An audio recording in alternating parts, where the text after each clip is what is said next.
Demo number 6 of the official PlayStation magazine would add a bit more variety with the selection of games were made available compared to other issues within the magazine itself, with a total of 8 games and 6 of them being playable, with Criticom and Defcon 5 being the only video or rolling demos on the disc itself, and all of the other games you could play. And you had a mixture of different types of games from fighting to sports, which was an interesting selection.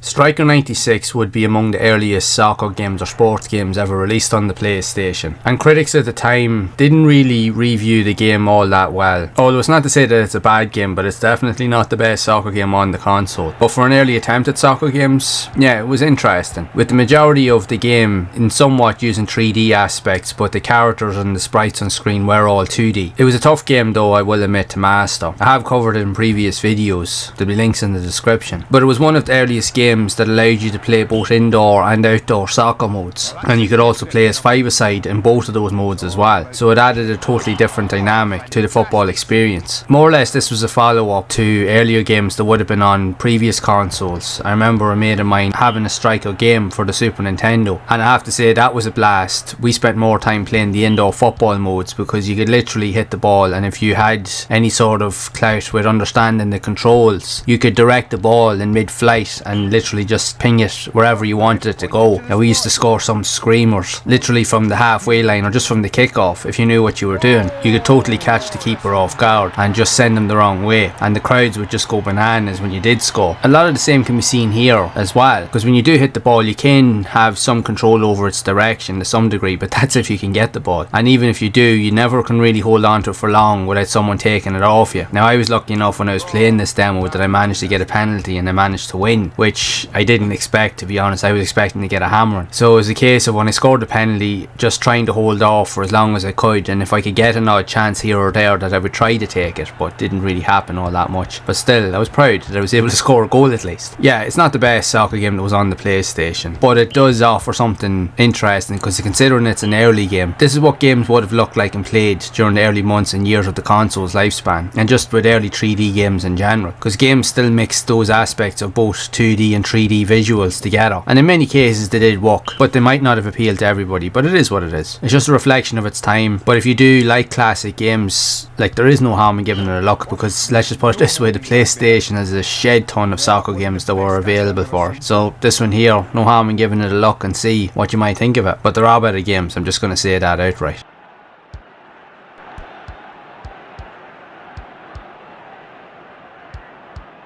Half time.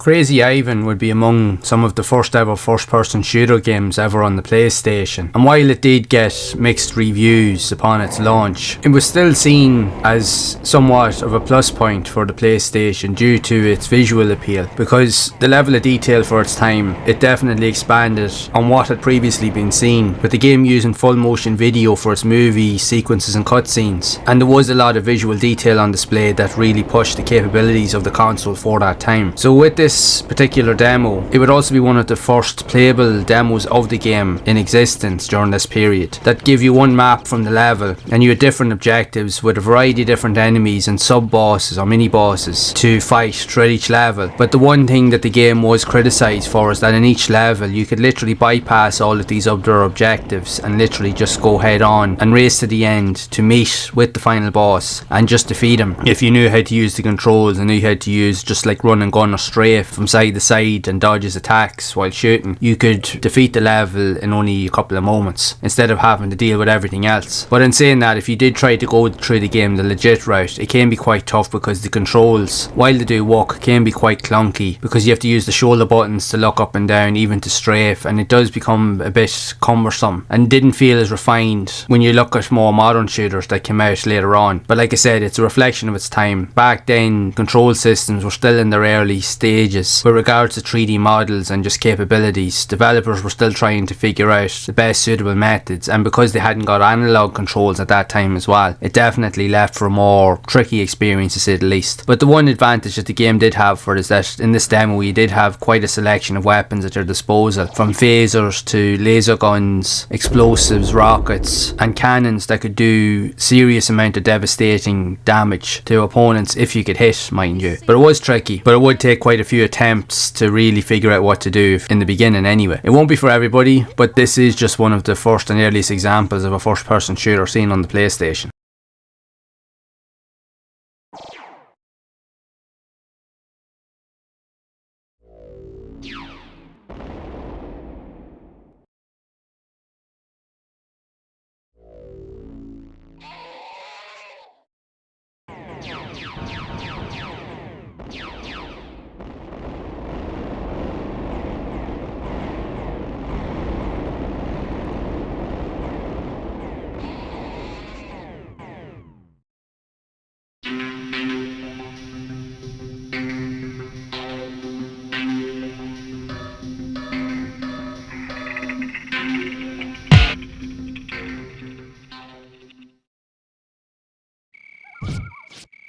Primal Rage would also be among some of the earliest fighting games ever released on the PlayStation. It was developed and published by Atari Games for the arcades originally in 1994, based on a post-apocalyptic version of Earth that has been overrun by prehistoric beasts, and you end up having to contend in almost like a fighting style format where you go one-on-one against opponents in order to defeat them, and you'll have different modes at your disposal. Now this demo only comprises of like one level, so you can only play through one stage with one character, and you'll end up having to fight against like a Godzilla style opponent, which is quite tricky. It is doable, but yeah, it's tough, especially if you don't know what you're doing. The funny thing about this game is that it released on a whole boatload of systems during that time. It wasn't just the PlayStation that it was ported to. It originally was ported to the Panasonic 3DO, the Sega 32X add-on for the Sega Mega Drive, the Amiga, the arcade itself, the Atari Jaguar, the Nintendo Game Boy, the Sega Game Gear, MS-DOS, the PlayStation itself, the Sega Saturn and even the Super Nintendo. It just had so much appeal,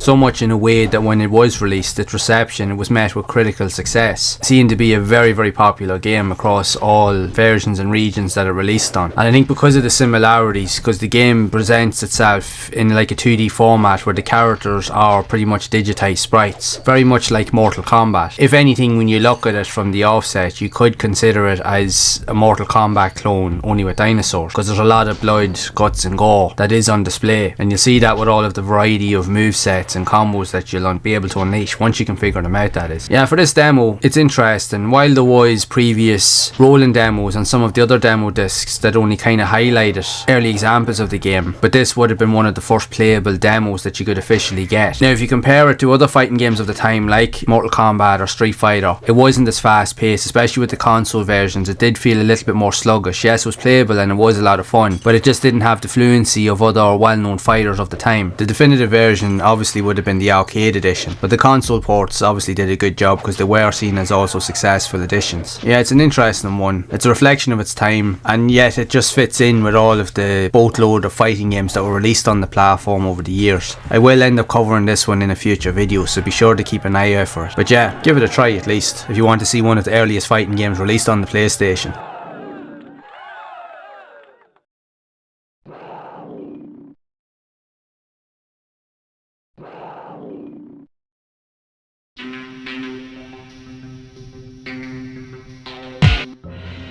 Defcon 5 would be a first-person action-adventure video game that originally released for the MS-DOS and later with PlayStation, Sega Saturn and Panasonic 3DO. The early demos described here mainly came in the form of rolling demos. There was a couple of previous entries on other demo discs that came before this one, and essentially they're all just rolling demos that just kind of describe different elements that you would see within the game. One of the previous editions kind of played through the very first intro sequence of the game, kind of reflecting the game's overall story in the beginning and how the events would lead up to how they would begin. But this particular short demo just showcases some of the gameplay elements and level design, as you can see here, where you're pretty much going around a derelict, or what you think is a derelict space station that is inhabited by robots and even like alien type creatures, and your goal is to literally take control of the base by destroying everything that moves and completing various objectives in order to take back control. So while this demo doesn't give you the whole synopsis of the overall gameplay, it did give you some idea of what you could expect if you were to buy the full game.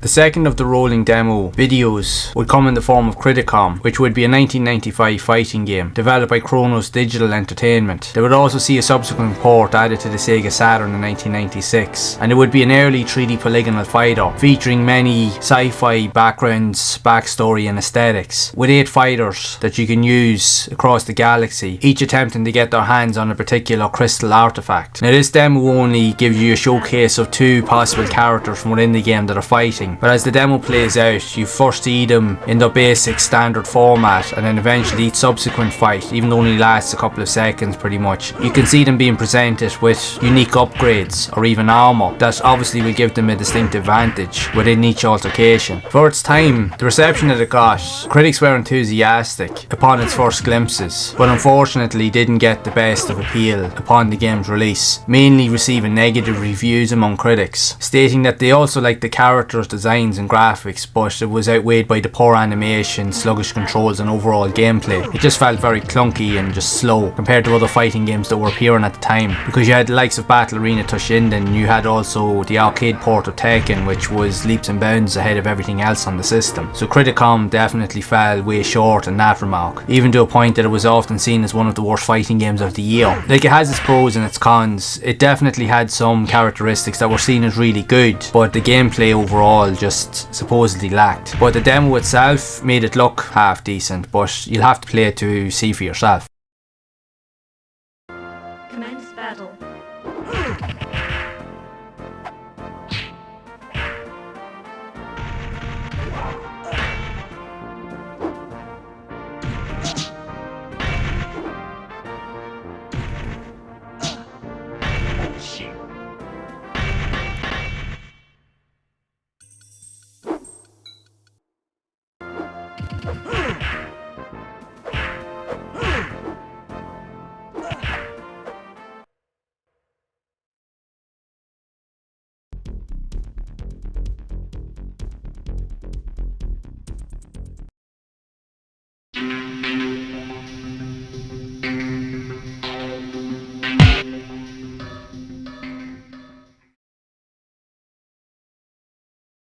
The playable demo of Actua Golf would be interesting, as it would allow you to enact and get to play through one full course or hole basically of a championship, but in practice mode. Now with the full game there were 2 main courses available and you had 18 holes on each, so this demo allowed you to play through one of them. And this game would be part of the very popular Actua Sports series of the time, and yet with it being a golf game, it is very different to other games seen on the system, even sports games in general, as it's generally a lot slower paced. But if you're a fan fan of golf, this was definitely one of the better games to be had at the time. This here game in particular, for its period in time, would have been seen as one of the greatest golf games on any system, as it also got ports onto the PC and even the Sega Saturn. The one gripe with it, and it's apparent here even in this demo, is the loading times. The loading times are among some of the longest in any video game on the system. So if you're one that has very little patience, you will struggle with this, as it does take a long time to get the game loaded up. Another thing to point out as well is with the control systems, yes, they can be a little bit tricky to get used to. Once you figure it out, it's not too bad, but the hit system, when you're trying to hit the direct boxes on the reticle that shows up, it can be very cumbersome and almost fiddly, that you have to time it almost to perfection every time, because if you don't, you'll either underhit it or overhit it, and that can be the difference from playing a perfect shot to literally landing in a bunker or in the water. So you just have to be mindful of your surroundings, but it's really down to just pure timing and luck to really get the best out of it. But in saying that, if you have patience with this, it is a very good solid game, and one of the best early examples of a 3D golf game seen on any system. It is a lot of fun, and especially if you're playing it, say, with friends or family members that are also into golf. Yes, it will take time to get through it, but if you're patient, you'll definitely enjoy it. I have to say that I did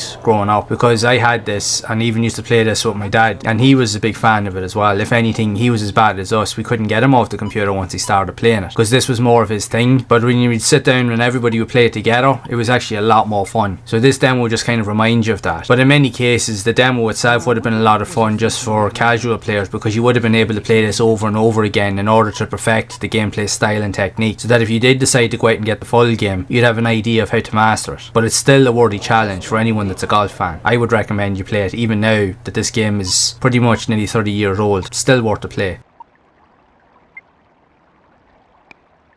And it's in at last. Player 1 has finished this hole 3 over par.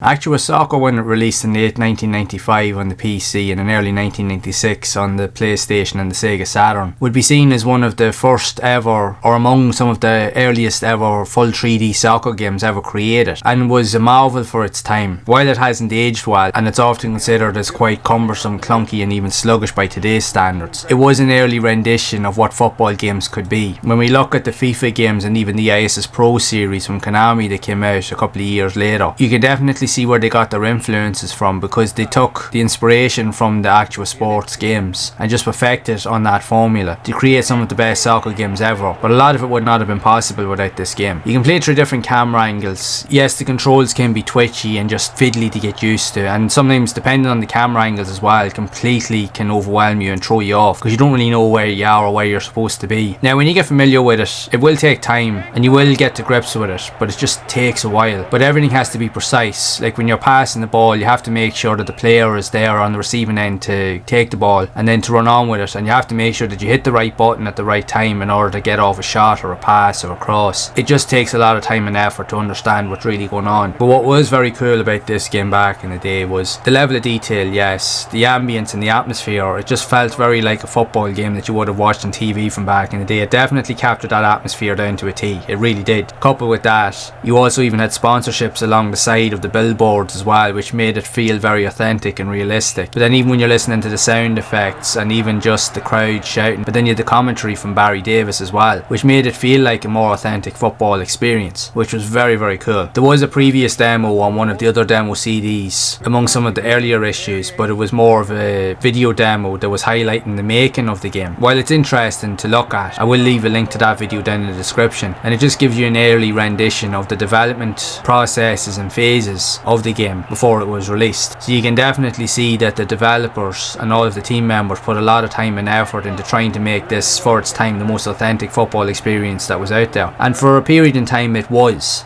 seen as the best soccer game on any system for a short period of time. But again, it would be succeeded by other brands and even some of the sequels. Yet still, like I said, a lot of the games that we now play today simply wouldn't exist without this game. So it does hold its heritage in that respect. Like, it's still worth playing even today if you can overcome from the clunky, sluggish and fiddly controls, and you get used to the weird and wiry camera angles that literally just leave you completely bamboozled as the way you are. But if you can get the hang with that, yeah, and you can score a few goals if you can, it is a lot of fun still, but that's if you can get to that point. Now this demo only allows you to play through one half, playing with both teams, either the USA or Russia. So if you've never played the game before, this would have been one of the best ways to play it, or even just get a glimpse of what it was about before you decided to buy the full game. Yeah, it's interesting, it's a reflection of its time, but it's still worth a look.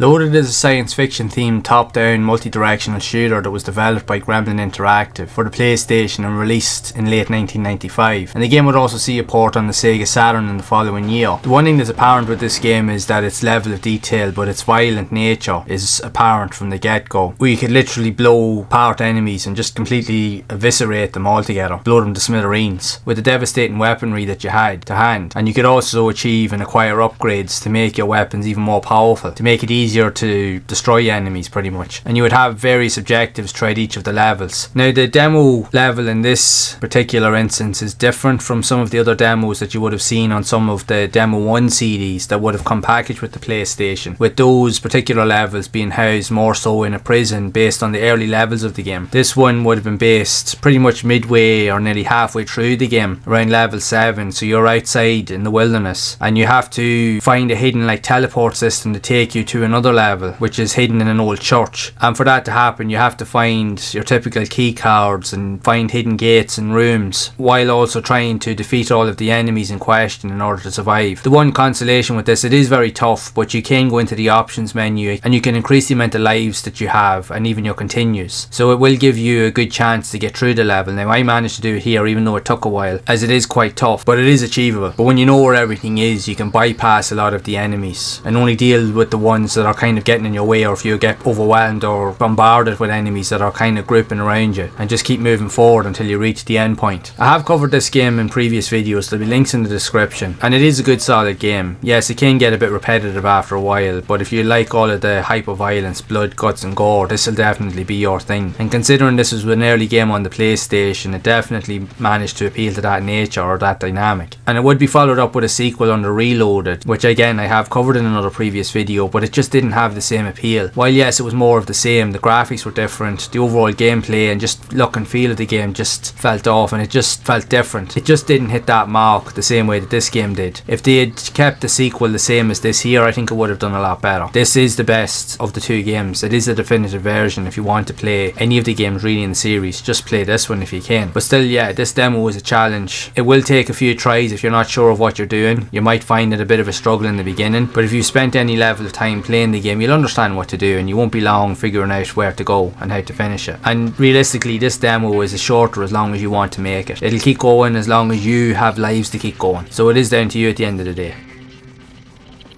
With that being said, this demo here did present a varying mix of different titles, anything from action to sports and in between, and even with a couple of rolling demos, which is interesting. There are different dynamics in play and will appeal to different gameplay types or fans, and I aim to cover and revisit as many of these demos as I possibly can in future videos, so make sure to keep watching. But if you want to see any of the previous demo discs that I have covered previously on the channel, you can check out this playlist right here on screen. And as always, keep those gaming memories alive.